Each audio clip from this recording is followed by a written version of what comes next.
Oke, Assalamualaikum warahmatullahi wabarakatuh. Balik lagi ke series tentang Laravel. Jadi kemarin saya jelasin tentang Laravel Mix ya. Tapi kayaknya angle masuknya terlalu sulit untuk yang beginner-beginner.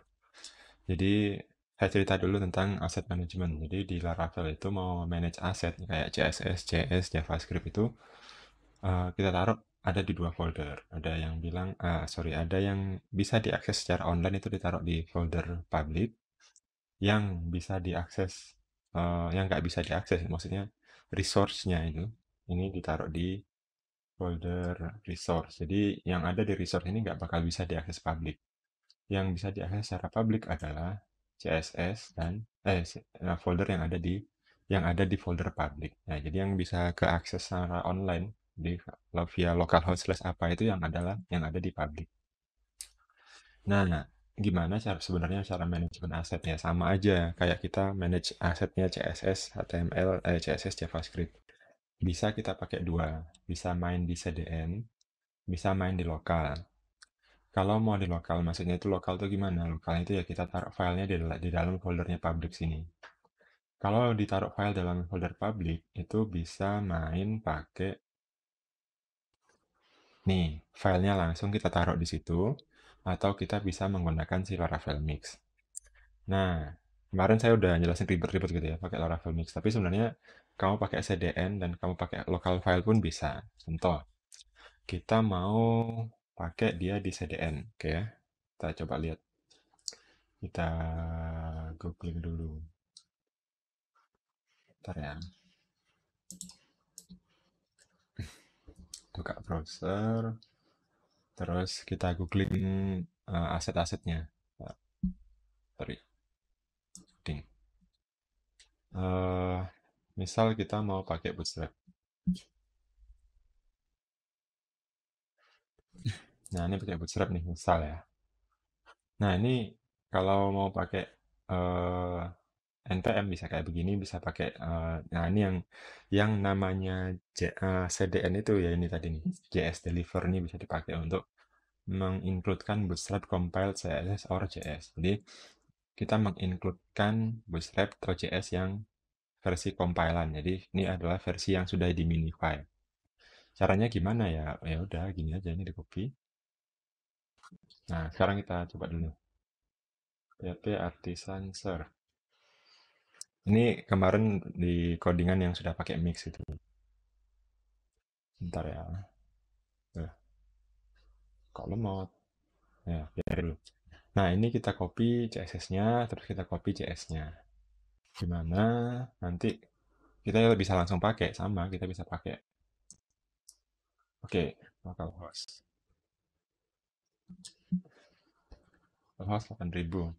Nah, di sini, ini kita udah punya nih ya. Ini kan template-nya JS nih. Template-nya Bootstrap nih. Ditaruh di file view. Sorry. Welcome. Ini ya. Ini kan tadi ya. Ini kan yang punyanya Laravel Mix. Ini kita komen dulu. Saya hilangin. Terus CSS-nya juga saya hilangin. Ya. Nah, kalau kayak begini. Kalau kayak gini. Terus kita reload. Ini kan bakal hilang nih. Nah, hilang nih ya. Nah, gimana caranya kalau mau nambahin CSS sama JavaScript-nya si Bootstrap ke sini ya bisa aja ini di copy.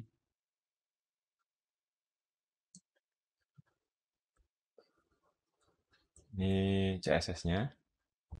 Terus ini JS-nya Bootstrap sudah dibundle di white paper gitu kan.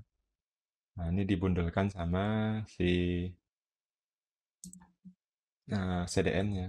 Nah, ini udah.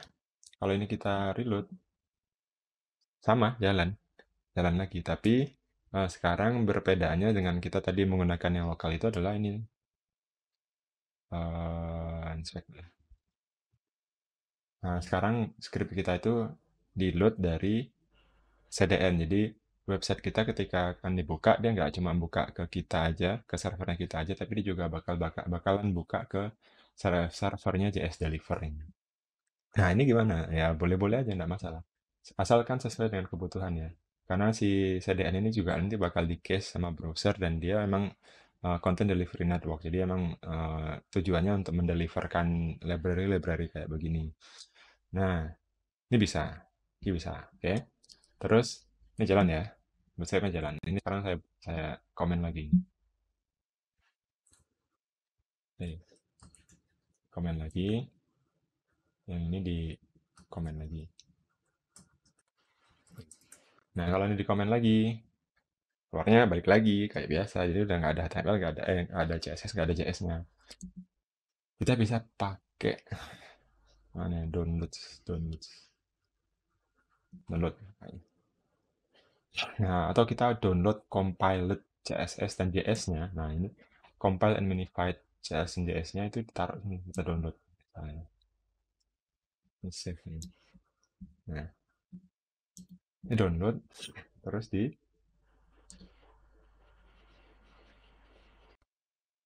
ekstrak, terus diambil. Nah, ini ya, ini kan macam-macam nih. Ambil yang min-nya aja. Bootstrap min CSS. Diambil, taruh di sini. Masih secara manual aja. Cek resource CSS. Nggak mau. Drag and drop mau. Bootstrap min CSS. Nah, ini dimasukin sini. Manual. JS-nya. Ambil JS-nya. Bootstrap min.js nih. Nih, taruh sini. Nah, nih. Habis gitu, ya udah kita linkkan aja manual. Kayak biasa. Cari di Blade. Nah, sekarang kita belajar Blade sebentar. Ravel, Blade, link, CSS. Nih.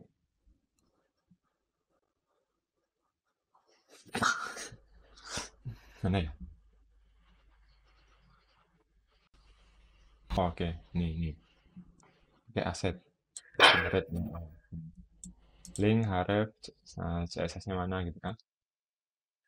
Nah ya, jangan lupa best practice-nya kalau CSS di atas sebelum head tutup. Ya. CSS di atas sebelum head ditutup. Linknya dibenerin, ini pakai link asset gini, asset CSS. Nah, sekarang paskan dulu ke linknya. Ini CSS, ini bootstrap min CSS, jadi ini diganti. Bootstrap.min.css. Terus, apa lagi? JS-nya juga. Oke, ini script, type JavaScript ini ya. Nah, ini ditaruh di bawah sebelum tutup body. Ini best practice-nya gitu ya. Kenapa nanti kamu ingat-ingat pelajaran di dasar pemrograman web agak pasti diajarin. Kenapa kok JS-nya di bawah? Asset JS, nah ini diganti bootstrap.min.js ya. Nah ini kita reload. Oh, bentar. Apa yang salah? Oh, sorry. Ini sudah asset. Apa yang terjadi? Enggak mau. Aha, oke. Enggak jelas. Di sensor. Kok gini? Apa ini? Kok malah ke npm lagi? Sorry, bentar ya. Aha, buang aja. Ini.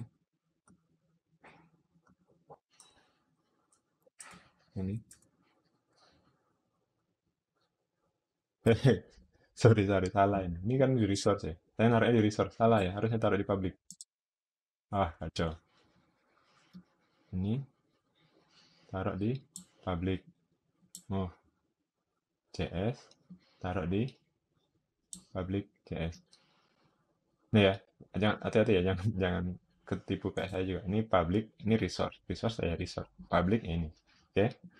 bootstrap min CSS, bootstrap min CSS. Nah, terus diapain dong?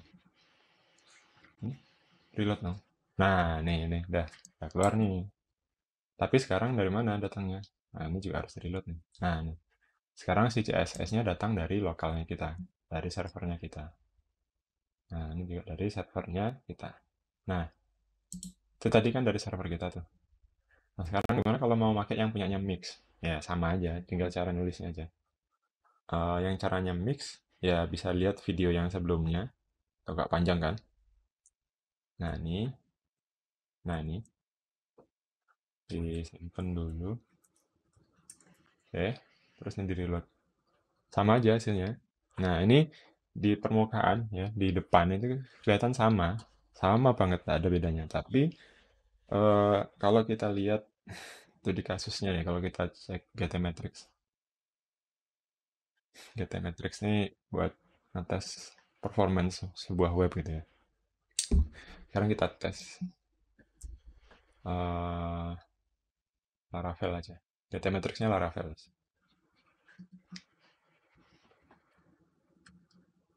Ya, kita ngetes GTmetrix-nya webnya Laravel. Kenapa kok harus dibikin pakai bundle atau harus dibikin pakai mix?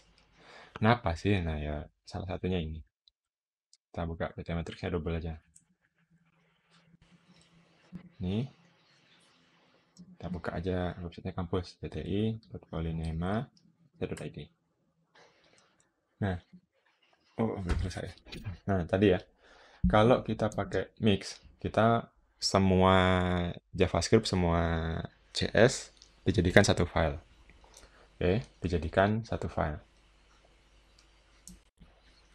Oke, apapun library kita, mau pakai jQuery, mau pakai Bootstrap, mau pakai Popper, mau pakai apa, itu dijadikan satu file. Satu file tok, selesai. Terus, ada lagi yang di CSS-nya juga gitu. Mau pakai Bootstrap, mau pakai custom CSS punya kita, mau pakai apa, itu semuanya dijadikan satu file. Nah, kalau kita pakai file yang lokal gini, misalnya kita ambil tuh min-minnya semua, Bootstrap kita ambil minnya, jQuery kita ambil minnya, berarti di sini kita mengimport dua file, satu file Bootstrap, satu Bootstrap min.js, jQuery min.js. Akhirnya di sini ada dua file yang harus di request. Nah itu menurut parameter-parameter yang buat tes web performance. Oh sorry, salah. Laravel, right? Nah, ini ya, latest performance report. Nah, ini kena E. Kenapa kena E? Karena ini banyak nih, network payloads, segala macam ya. Tapi ini salahnya bukan karena asetnya ya, tapi nanti coba lihat. Oh, ini image, render blocking resource. Nah, ini ya. Nah, ini styling-styling kayak begini satu-satu ini kalau di ini sih dia nuduhnya render apa? Render blocking ya. Tapi banyaknya file ini itu potensial transfernya segini. Ini kan tanpa diminify nih. Nggak diminify, ada yang diminify, ada yang enggak. Ada lagi, nah ini, apa lagi nih? Macam-macam lah ya. Nah ini, nggak, banyak yang harus diperbaiki. Karena apa? Karena asetnya itu terlalu, salah satu poinnya adalah asetnya itu terlalu banyak kayaknya di sini. Nah, kalau yang Laravel dia udah payloadsnya banyak ya. Ada video di sini soalnya. Avoid CSS import. Ini masih ada yang salah sih ya. Menurut mereka masih ada yang salah dari websitenya Laravel, tapi ya dia nilainya sudah A. Nah, ini salah satu poin eh, apa ya? Poin penilaian ketika kita development web. Jadi kalau kalau kamu punya jualan item, jualan template yang GTmetrix-nya A dibandingkan dengan template yang GTmetrix-nya E aja, orang-orang pasti pada milih GTmetrix-nya A. Kenapa? Secara performance dan secara struktur, time blocking time-nya, sama kecepatannya lebih cepat. Nah, ini performance-nya 59, 55, segala macam ya, performance. Ini silakan nanti dicoba. Ya, nggak bisa jelasin ini secara detail. Tapi salah satu item untuk memperbaiki nilai ini adalah mempersingkat asetnya ini. Jadi asetnya itu di minify dan dijadikan satu. Nah, itulah kenapa kok pakai Laravel Mix. Jadi Laravel itu powerful, dia provide semua cara. Jadi kamu pakai cara kuno pun bisa di sini. Pakai ini, pakai CDN pun bisa di sini. Terus pakai Mix pun juga bisa, tergantung kamu makainya gimana. Jadi semua framework, semua tool, semua apa di bidang IT nanti bisa tahu, bisa jadi tahun depan Laravel ketinggalan gitu ya. Nah, itu bukan masalah frameworknya, tapi masalah kemampuan kita menggunakannya. Jadi man behind the gun itu lebih penting daripada frameworknya sendiri, bukan lebih penting daripada pistolnya sendiri ya. Sama kayak kamu main Dota, ya skillmu itu lebih penting daripada kosmetik hero-nya, lebih penting daripada kosmetiknya, kurirnya, ya skillmu lah yang dimainkan. Nah, ini di sini tuh salah satunya itu. Jadi di Laravel kita bisa pakai cara yang biasa banget, cara yang agak modern sampai yang paling modern, tergantung kita. Nah, kemarin yang di mix sudah ada ya caranya, sudah ada video. Nanti kalau misalnya yang video mix itu nggak begitu jelas, nanti kita ulang lagi. Ini Laravel mix, nanti bikin sendiri. Ini nanti video sendiri nih, masalah templating. Oke, itu dulu masalah aset. Terima kasih sudah nonton. Jangan lupa di like, di share, di subscribe ke teman-temannya. Siapa tahu ada manfaat. Nah, nanti mudah-mudahan dengan dibuatkan video ini masih bisa kepake kalau misalkan mau garap tugas, mau garap skripsi, atau garap apa. Jadi tetap semangat ngoding, jangan pernah menyerah. Oke guys, Assalamualaikum warahmatullahi wabarakatuh.